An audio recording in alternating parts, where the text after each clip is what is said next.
அருமையான தேவனுடைய ஜனமே, இந்த நாளிலும் ஆண்டவராகிய இயேசு கிறிஸ்துவின்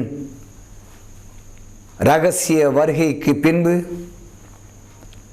இந்த பூமியில் ஆண்டவர் இயேசு கிறிஸ்து 1000 வருடம் ஆளுகை செய்ய போவதாக வேதாகமத்தின் மூலமாக ஆவியானவர் எழுதி நமக்கு கொடுத்திருக்கின்றார். 1000 வருட அரசாட்சி அவரோடு ஆளுவோம் என்று நாம் பாடல்கள் பாடுகின்றோம். அவற்றை வேதாகமத்தில் உள்ள வசனங்களை கொண்டு இந்நாளில் நாம் தியானம் செய்ய சத்திய ஆவியாகிய தேவன் நமக்கு இரக்கம் செய்ய ஒரு இமைப்பொழுது கண்களை மூடி விண்ணப்பம் செய்வோம். எங்களை நேசிக்கின்ற அருமையான பிதாவே,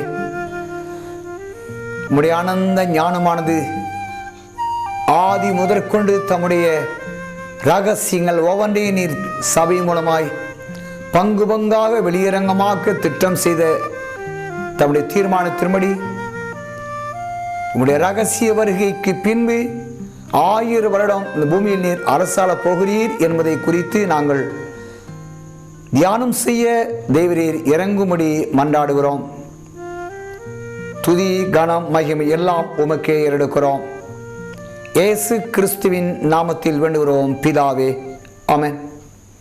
அருமையான தேவனுடைய பிள்ளைகளே, நம் ஆண்டவராய் இயேசு கிறிஸ்துவினுடைய வருகை இரகசிய வருகை என்றும் பின்பு பகிரங்கமான வருகை என்றும் வேதாகமத்தில் நாம் வாசித்திருக்கின்றோம், பிரசங்கிக்கவும் நாம் கேட்டிருக்கின்றோம். இவற்றில் பிதாவின் திட்டம் இரகசிய வருகை அந்தி கிறிஸ்துவின் 7 ஆண்டு கால இறுதியிலே நடைபெறும் சம்பவமாயிருக்கிறது. அந்த 7 ஆண்டு கால இறுதியில் ஆண்டவர் தம்முடைய பரிசுத்தவான்களை இரகசிய வருகை மூலமாக எடுத்துக்கொள்ள வரும்போது 1 தெசலோனிக்கேயர் 4ஆம் அதிகாரம் 16ஆம் வசனத்தின்படி கர்த்தருக்குள் மரித்தவர்கள் முதலாவது எழுந்திருப்பார்கள், பின்பு உயிரோடு இருக்கிற நாமும் அவருடைய வருகைக்கென்று மேகங்கள் மேல் எடுத்துக்கொள்ளப்பட்டு இவ்விதமாய் இப்பொழுதும் கர்த்தருடனே கூட இருப்போம் என்று வேதத்தில் நாம் வாசிக்கின்றோம். அப்படியானால் இரகசிய வருகையானது உயிரோடு இருந்து எடுத்துக்கொள்ளப்படக்கூடிய பரிசுத்தவான்கள் அவ்வேளையில் திருச்சபையாக வேதாகமத்தில் ஆவியானவர் எழுதி வைத்திருக்கின்ற அச்சபையின் பெயர் அநேக இடங்களிலும் விசேஷமாய் வெளிப்படுத்தல் 21ஆம் அதிகாரம் 2-3 வசனங்களிலும் பரிசுத்த புதிய எருசலேமாகிய நகரம் தன் புருஷனுக்காக அலங்கரிக்கப்பட்ட மணவாட்டியை போல இறங்கி வர காண்டேன் என்று சொல்லப்படுகிறது. இங்கே ஏறி வா, ஆட்டுக்குட்டியானுடைய மணவாட்டி உனக்கு காண்பிக்கிறேன் என்று வெளிப்படுத்தல் 21ஆம் அதிகாரம் 9-10 வசனங்கள் வாசிக்கின்றபடி ஆண்டவருடைய இரகசிய வருகையில் சேர்த்து கொள்ளக்கூடிய பரிசுத்தவான்களின் ஐக்கியம் என்ற சபையின் பெயர் பரிசுத்த புதிய எருசலேம் மணவாட்டியானவள் என்று எழுதப்பட்டிருக்கின்றது. அதன் பெயரில் ஐக்கியமாய் சேர்ந்து கொள்ள போகிறார்கள் இவர்கள். இருக்கட்டும், அருமையான கடவுள் பிள்ளைகளே, இரகசிய வருகையில் கிறிஸ்துவுக்குள் மரித்தவர் முதலாவது எழுந்திருப்பார்கள். வேதாகமத்தின்படி 7 உயிர்த்தெழுதல்கள் உண்டு என்று நாம் அறிய முடிகிறது. இந்த 7 உயிர்த்தெழுதல்களில் முதல் 5 உயிர்த்தெழுதல்கள் ஆண்டவர் 1000 வருட அரசாட்சியில் பங்கடைகின்றவர்களாய் முதலாவது உயிர்த்தெழுதலுக்கு பங்குள்ளவன் பரிசுத்தவானும் பாக்கியவானுமாய் இருக்கிறான் என்று நாம் அறிய முடிகிறது. முதல் பலனானவர் கிறிஸ்து என்று 1 கொரிந்தியர் 15ஆம் அதிகாரம் 23 முதல் 25 வசனங்களை நாம் வாசிப்போமானால் 23ஆம் வசனத்தில் அவனவன் தந்தன் வரிசையில் உயிர்ப்பிக்கப்படுவான், முதல் பலனானவர் கிறிஸ்து, பின்பு அவர் வருகையில் அவருடைய உயிர்ப்பிக்கப்படுவார்கள் என்று வாசிக்கின்றோம்.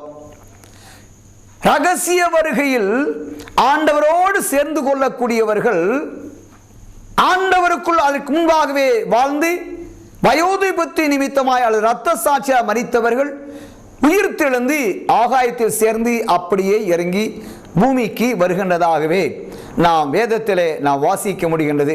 ஆகையினால் ஆண்டவராய் இயேசு கிறிஸ்துவின் ரகசிய வருகையில் முதல்வரான கிறிஸ்து அவர் ஏற்கனவே உயிர் தெழுந்து விட்டார். பின்பு அவனவன் தந்தன் வரிசையிலே உயிர்ப்பிக்கப்படுவான். தந்தன் வரிசையிலே என்றால் மொத்தம் நான் சொன்னேன் 7 உயிர்த்தெழுதல்கள் உண்டு என்று சொன்னேன். அவற்றில் முதல் உயிர்த்தெழுதல் கிறிஸ்து அவர் உயிர்த்தெழுந்து பிதாவின் இடத்திலே வலதுபார்த்து அமர்ந்திருக்கின்றார். பின்பு 2வது உயிர்த்தெழுதலே முதலாவது உயிர்த்தெழுதல் என்று நாம் கணக்கில் கொள்ள வேண்டியவர்களாக இருக்கின்றோம். ஆகினால் 2, 3, 4, 5 இந்த 4 உயிர்த்தெழுதல்கள் பங்கடைகின்ற பரிசுத்தவான்களே ஆண்டவரோடு சேர்ந்த பூமியிலே 1000 வருஷங்கள் அரசாழ்வார்கள் என்று நாம் அறிய முடிகிறது. முதலாம் உயிர்த்தெழுதல், அதாவது வருஷின்படி 2வது உயிர்த்தெழுதல். இந்த 2ஆம் உயிர்த்தெழுதலில் பூர்ணமான பரிசுத்தவான்கள் அவர் உயிரோடு எழும்புவார்கள். பின்பு அடுத்த உயிர்த்தெழுதல், 3வது உயிர்த்தெழுதல் உபத்திரவ கால இரத்த சாட்சிகள், அதாவது அந்தி கிறிஸ்துவின் 7 ஆண்டு காலத்தில் முதல் 3 ஆண்டு காலம், பின் 3 ஆண்டு காலம், எப்படியும் இந்த 7 ஆண்டு காலத்தில் உபத்திரவ கால மகா உபத்திரவ காலம், இந்த காலத்தில் மரித்த இரத்த சாட்சிகள் உயிரோடு எழும்புவார்கள். பின்பு 4வது உயிர்த்தெழுதல் வெளிப்படுத்தல் 11ஆம் அதிகாரம் 1-13 வசனம் வாசிப்போமானால், கடைசி காலத்தில் தேவனால் அனுப்பப்படும் 2 இரத்த சாட்சிகள், அவர்களை எலியா, ஹானோக், இவர்கள் உயிர்ப்பிக்கப்படுவார்கள். 5வது உயிர்த்தெழுதல் பழைய ஏற்பாடு கால பரிசுத்தவான்கள், பொதுவான இரத்த சாட்சி, இவர் எல்லாரும் உயிர்த்தெழுவார்கள். இந்த 5 உயிர்த்தெழுதல்களில் வழியாக முதலாம் உயிர்த்தெழுந்து கொண்டவர்கள் இயேசுவோடு சேர்ந்து கொள்வார்கள். பின்பு உயிரோடு இருக்கிற நாம் என்றால் வெளிப்படுத்தி விசேஷ 12ஆம் அதிகாரம் 14ஆம் வசனத்தில் சிறியான வனாந்தரத்துக்கு பறந்து போனான் என்று வாசிக்கின்றோம். ஸ்ரீ என்றால் சபை. அந்த சபையே அவருடைய மனமாற்றி இவள் பறந்து சென்று அரைக்காலம் காலங்களுமாக போஷிக்கப்படுவார் என்று வெளிப்படுத்த 12ஆம் அதிகாரம் 14ஆம் வசனத்தில் வாசிக்கிறபடி 3.5 ஆண்டு காலம் வனாந்தரத்தில் வைத்து இந்த பரிசுத்தவான் போஷிக்கப்பட்டு கொண்டிருப்பார்கள். இவர்கள் அந்தி கிறிஸ்துவின் 7 ஆண்டு கால இறுதியிலே இந்த பரிசுத்த சபை வனாந்தரத்திலே போஷிக்கப்பட்டு கொண்டிருக்கும் சபையும், இந்த சபையோடு 7 ஆண்டு காலத்தின் பின் 3 ஆண்டு காலம் என்ற மகாபுத்திரத்தின் காலத்திலே வெளிப்படுத்தி விசேஷம் 7ஆம் அதிகாரத்தின்படி யூதர்கள் கோத்திரத்துக்கு 12,000 வீதம், 12 கோத்திரத்துக்கு 1,44,000 யூதர்கள் முத்திரை தரிப்பிக்கப்பட்டவர்கள் சொன்ன வேதவசனத்தின்படி அவர்களும் உயிரோடு இருந்து சேர்ந்து கொள்கிற பரிசுத்தவான்கள். இவர்கள் எல்லாரும் ஆகாயமிட்டு வருகிற ரகசிய வருகையில் இயேசுவோடு சேர்ந்து கொண்டு அப்படி பூமியிலே இறங்கி வந்து 1000 வருடம் அரசாழ்வார்கள் என்று வேதம் சொல்லுகிறது. சிலருடைய எண்ணங்கள், அறிவிப்புகள் ஆண்டவருடைய 1000 வருட அரசாட்சி பூமியிலே இல்லை என்று சொல்லுகிறார்கள். அது பரலோகத்திலே இருக்கக்கூடிய புதிய பூமியிலே நடைபெறும் ஆட்சியை தவிர பூமியிலே நடப்பிக்கப்படும் ஆட்சி அல்ல என்று சொல்லுகிறார்கள். ஆனால் வேதாகமத்திலே பார்க்கிறோம், வெளிப்படுத்தின விசேஷம் 5ஆம் அதிகாரம் 10ஆம் வசனத்தை நான் வாசிப்போமானால், எங்கள் தேவனுக்கு முன்பாக எங்களை ராஜாக்களும் ஆசாரிகளும் ஆக்கினீர், நான் பூமியிலே அரசாளுவோம் என்று புதுப்பாட்டை பாடினார்கள். பூமியிலே அரசாளுவோம் என்ற புதுப்பாட்டை பாடினார்கள். வெளிப்படுத்தின விசேஷம் 1ஆம் அதிகாரத்தில் கூட நாம் வாசிக்கின்றோம். 6ஆம் வசனத்தில், நம்மிடத்தில் அன்பு கூர்ந்து தமது இரத்தத்தினாலே நம்முடைய பாவங்களார நம்மை கழுவி தம்முடைய பிதாவாய் தேவனுக்கு முன்பாக நம்மை ராஜாக்களும் ஆசாரிகளும் ஆக்கின அவருக்கு மகிமையும் வல்லமையும் என்றென்றைக்கும் உண்டாயிருப்பதாக என்று வாசிக்கிறோம். அப்படியானால் இந்த பூமியிலேயே 1000 வருடங்கள் ஆட்சி செய்வதாக வேதத்தில் நாம் அறிய முடிகிறது. பழைய ஏற்பாட்டின் காலத்திலும் 1000 வருட அரசாட்சி குறித்து ஆவியானவர் எழுதி வைத்திருக்கிறார். தானியேல் தீர்க்கதரிசி புஸ்தகம் 7ஆம் அதிகாரம் 27வது வசனத்தை நாம் வாசிப்போமானால், 7ஆம் அதிகாரம் 27ஆம் வசனம், வானத்தின் கீழெங்கும் உள்ள ராஜ்யங்களின் ராஜரீகமும் ஆளுகையும் மகத்துவமும் உன்னதமானுடைய பரிசுத்தவான்களாய் ஜனங்களுக்கு கொடுக்கப்படும், அவருடைய ராஜ்யம் நித்திய ராஜ்யம் வாசிக்கிறோம். வானத்தின் கீழ் எங்கும் உள்ள ராஜ்யங்களின் ராஜரீகம் ஆளுகை என்று சொல்லப்படுகிறது. அப்படியானால் வானத்திற்கு கீழே பூமி, இந்த பூமியில் உள்ள பரிசுத்தவான்கள், தேவனுடைய இரத்தத்தினால் மீட்கப்பட்ட இயேசு கிறிஸ்து ஏற்றுக்கொண்ட பரிசுத்தவான்கள் இவர்கள் அனைவரும் ஆண்டவரோடு சேர்ந்து ராஜரீகம், ஆளுகையும், மகத்துவமும் உன்னதமான பரிசுத்தவான்களாகி ஜனங்களுக்கு கொடுக்கப்படும். இந்த பூமியிலே உள்ள அவருடைய பரிசுத்தவான்களை ஆண்டவர் தன்னோடு சேர்த்துக் கொண்டு இவர்கள் 1000 வருஷம் பூமியிலே அரசாழ்வார்கள் என்று நாம் வேதத்தின் மூலமாக நாம் வாசிக்க முடிகிறது. அருமையான கடவுளுடைய பிள்ளைகளே, இந்த 1000 வருட அரசாட்சியில் சோத்திரம் வெளிப்படுத்தும் விசேஷம் 11ஆம் அதிகாரம் 15வது வசனத்தை கூட நான் வாசிக்கும் பொழுது, 7ஆம் தூதன் எக்காலம் ஊதினான். அப்படி உலகத்தின் ராஜ்யங்கள் நம்முடைய கர்த்தருக்கும் அவருடைய கிறிஸ்துவுக்கும் உரிய ராஜ்யங்களாயின. அவர் சதா காலங்களிலும் ராஜ்யபாரம் பண்ணுவார் என்னும் கம்பீர சத்தம் வானத்தில் உண்டாயின என்று வாசிக்கிறோம். கடவுளுடைய பிள்ளைகளே, அப்படியானால் 7ஆம் தூதன் எக்காலம் ஊதும் போது தேவ ரகசியம் நிறைவேறும் என்று வெளிப்படுத்தல் 10ஆம் அதிகாரம் 6ஆம் வசனம் வாசித்தோம். அப்பொழுது உலகத்தின் ராஜ்யங்கள் நம்முடைய கர்த்தருக்கு அவருடைய கிறிஸ்துவுக்கும் உரிய ராஜ்யங்களாயின. அப்படியானால் இந்த பூமியிலேயே ஆண்டவர் இயேசு கிறிஸ்து தம்முடைய பரிசுத்தவான்கள் சேர்ந்து 1000 ஆண்டுகள் ஆட்சி செய்ய போகிறார் என்று இந்த வேத வசனங்கள் நமக்கு வலியுறுத்துகின்றது அல்லவா?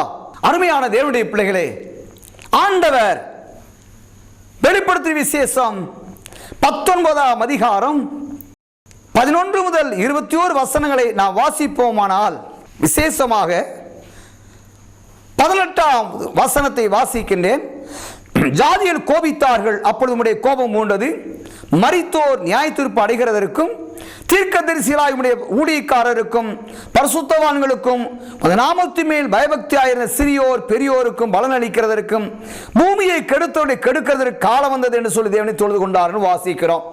அப்படியானால் ஆண்டவராய் இயேசு கிறிஸ்துவின் ரகசிய வருகையில் ஆண்டவரோடு சேர்ந்து கொண்டவர்களுக்கு பூமியிலே பலன் கொடுக்கின்ற ஒரு வாழ்க்கை, ஆண்டவரோடு சேர்ந்து பூமியிலே ஆட்சி செய்யக்கூடிய பலனை பெற்றுக் கொள்ளக்கூடிய வாழ்க்கை வாழுகின்றவர்களாக இருக்கிறார்கள். மற்றவர்கள் பூமியை கெடுத்தவர்களை கெடுக்கும் காலம் வந்தது என்று வாசிக்கின்றோம். அங்கே 2 விதமான மக்கள்.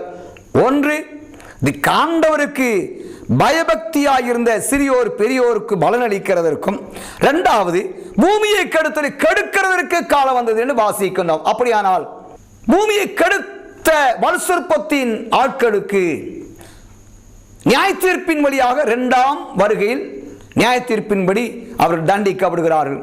அதற்கு முன்பாகவே அவர் பயந்த சிறியோர் பெரிய யாவருக்கும் ஆண்டவர் பலன் அளிக்கிறார். அந்த பலன் தான் அவரோடு கூட 1000 வருஷம் ஆட்சி செய்யக்கூடிய தன்மையை நாம் அறிகின்றோம்.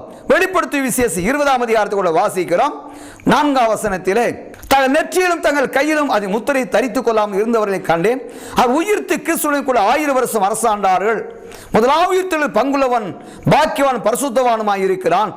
அந்த 1000 வருஷம் முடியும் போது சாத்தான் தன் காவலிலிருந்து விடுதலையாக்குகிறான் என்று வாசிக்கின்றோம்.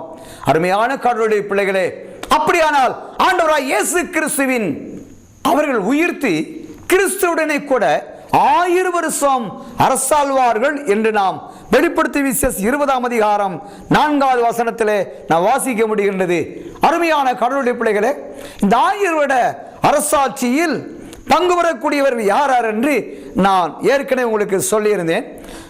வெளிப்படுத்தும் விசேஷம் 19ஆம் அதிகாரம் 6வது வசனத்தின்படி, ஏசாயா தீர்க்கதரிசி 32ஆம் அதிகாரம் 1வது வசனத்தின்படி, ஆண்டவராய் இயேசு கிறிஸ்துவே ராஜாதி ராஜாவும் கர்த்தாதி கர்த்தருமாய் இருப்பார். வாசிக்கலாம். ஏசாயா 32ஆம் அதிகாரம் 1வது வசனத்தை நான் வாசிப்போமானால், அங்கே ஆண்டவர் இயேசு கிறிஸ்துவே ராஜாதி ராஜாவாக இருக்கிறார்.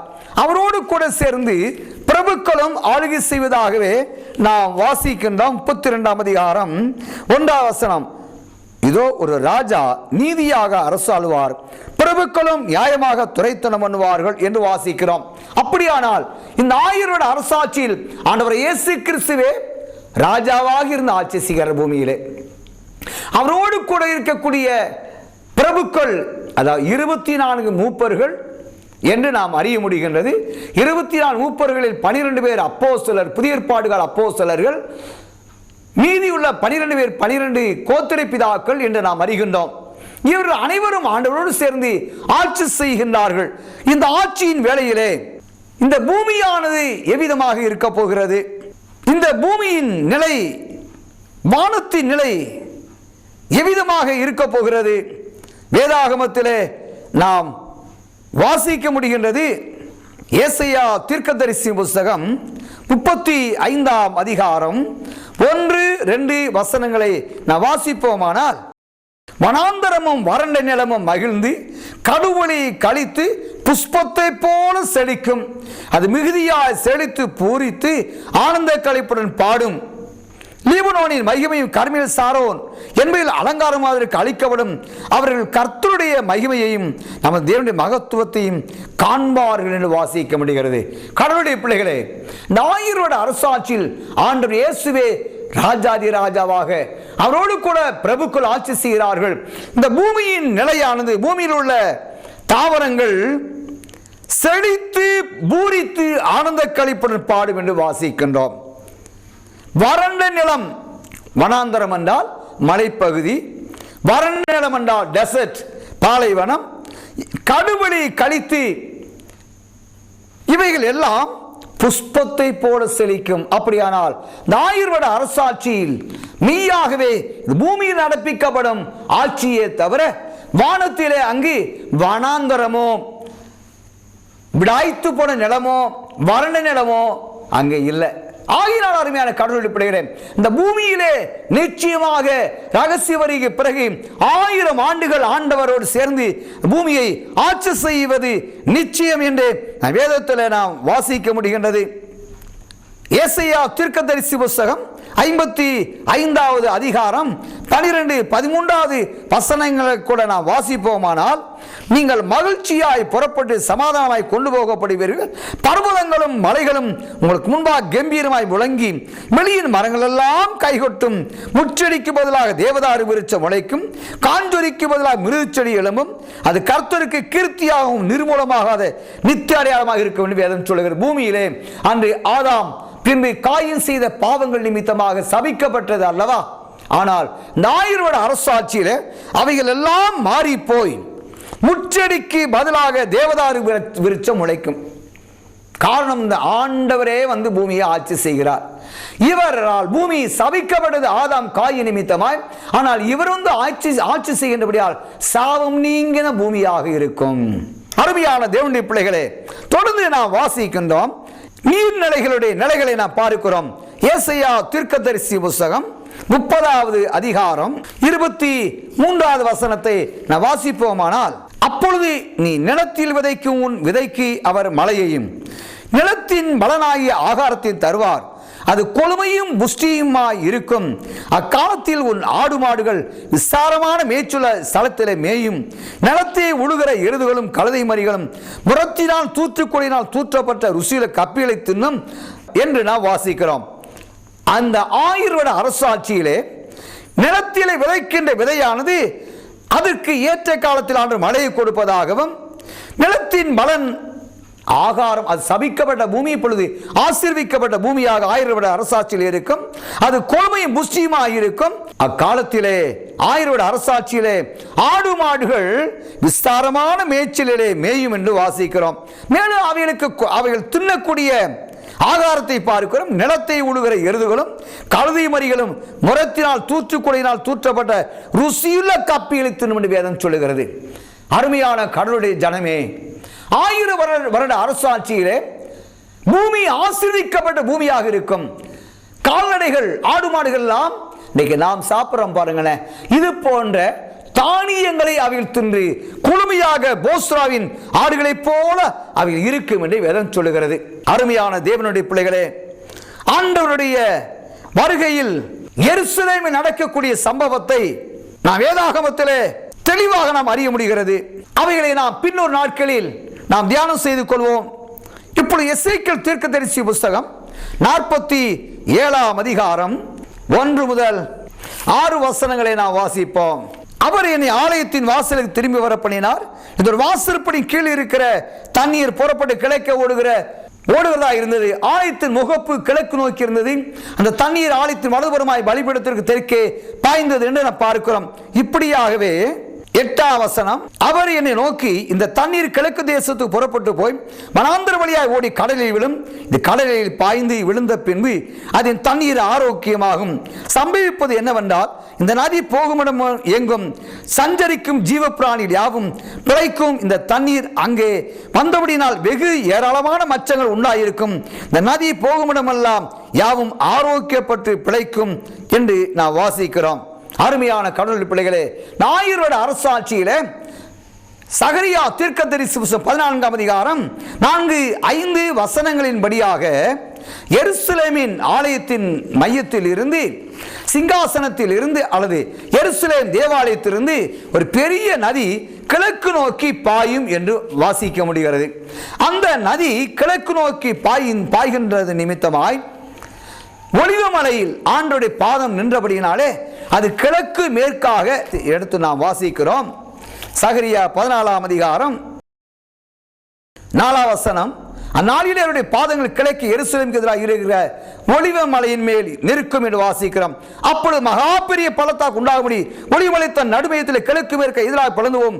அதனாலே ஒரு வாதி வடக்கிலும் ஒரு வாதி தென்பாதி சாயும் என்று வாசிக்கின்றோம். இப்படி ஒலிவமலை 2ஆய் பிளந்து அவற்றியாக நதி ஓடி பாயும்.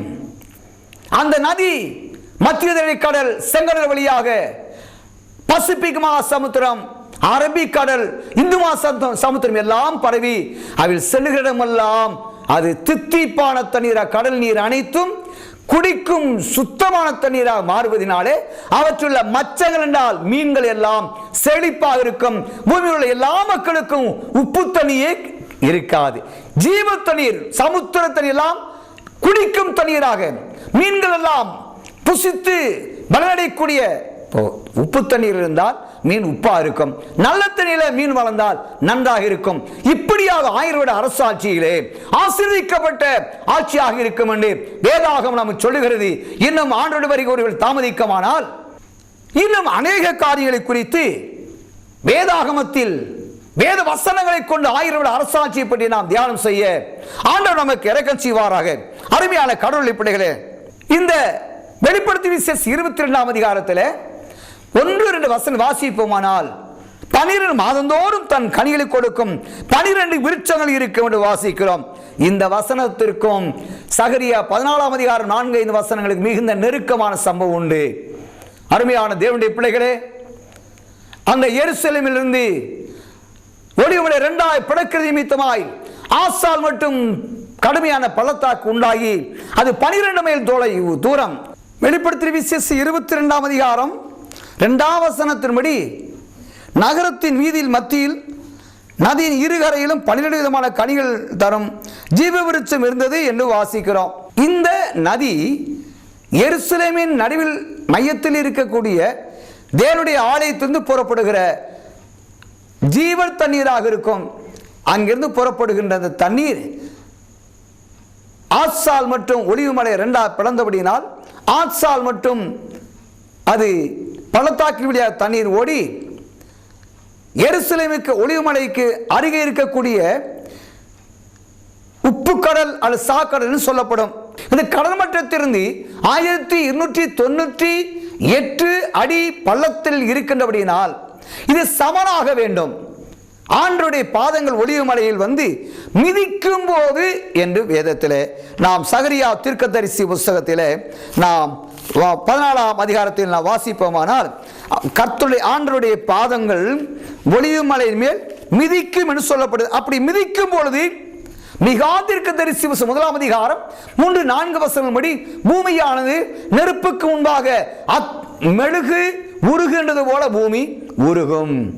அப்படியானால் ஆண்டவருடைய பாதங்கள் ஒலிவுமலை நிற்கின்றது நிமித்தமாய் ஒலிவுமலை உயர்வு சற்று குறைவாகி பள்ளத்தில் இருக்கக்கூடிய சாக்கடலில் பள்ளம் சமனாகும்.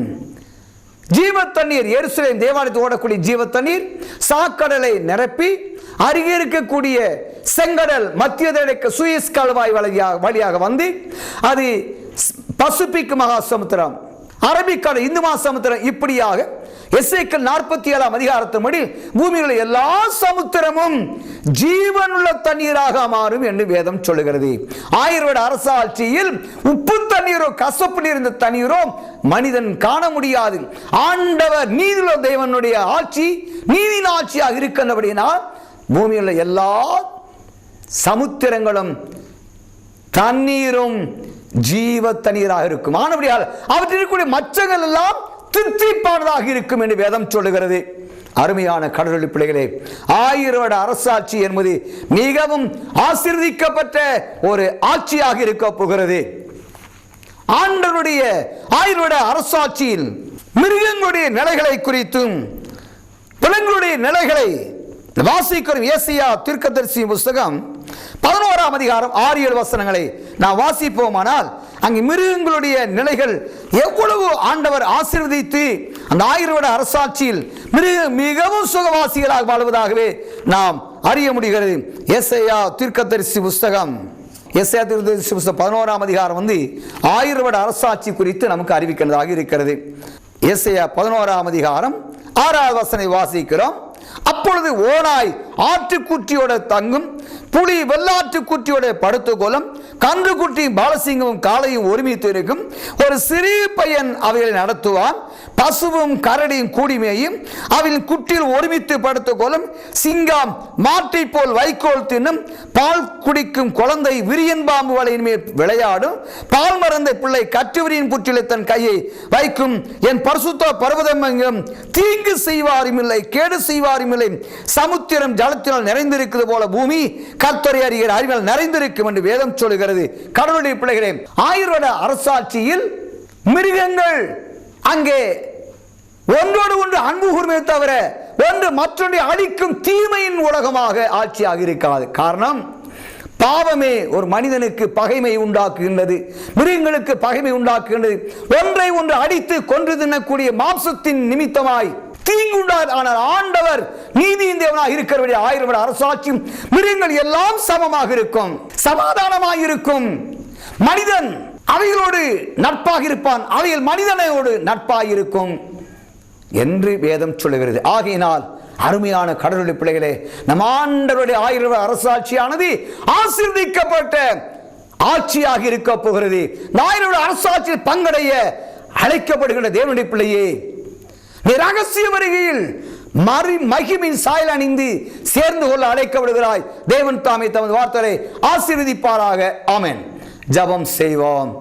பரிசுத்தம் நிறைந்த அன்பின் பிதாவே, தேவரீருடைய 1000 வருட அரசாட்சியானது பூமியிலே நடப்பிக்கப்படுகின்ற மெய்யான காரியமாய் இருக்கிறபடியினால் நான் அனைவரும் பிதாவே உம்முடைய ரகசிய வரிகளே உம்மோடு சேர்ந்து கொள்ள நீர்களை ஆயத்தப்படுத்தும்படியாய் அர்ப்பணித்து மன்றாடுகிறோம். இந்த சப்தத்தை கேட்கின்ற ஒவ்வொருவரும் 1000 வருட அரசாட்சியில் பங்கடைய ரகசியவர்களை சேர்ந்து கொள்ள வேத வசனத்திற்கு கீழ்ப்படிந்து ஆண்டவரே உம்முடைய பரிசுத்த ராஜ்ய ஆசாரி கூட்டமாய் ஆயத்தப்படுத்த மன்றாடுகிறோம். நன்றி, துதி, கனமகிமை எல்லாம் கொடுக்கிறோம். இயேசு கிறிஸ்து நாமத்தில் விடுகிறோம் மகிமையின் பிதாவே. ஆமென், ஆமென். எங்களை தொடர்பு கொள்ள வேண்டிய முகவரி: பாஸ்டர் ஐ ஆசீர்வாதம், பெத்தேல் ஹோம், 121 கீழ் 1, தியாகராய நகர், காந்தி கிராமம், திண்டுக்கல் மாவட்டம். எங்களின் தொலைபேசி எண்கள் 0454522162 மற்றும் 94646497. தேவன் தாமே உங்களை ஆசீர்வதிப்பாராக.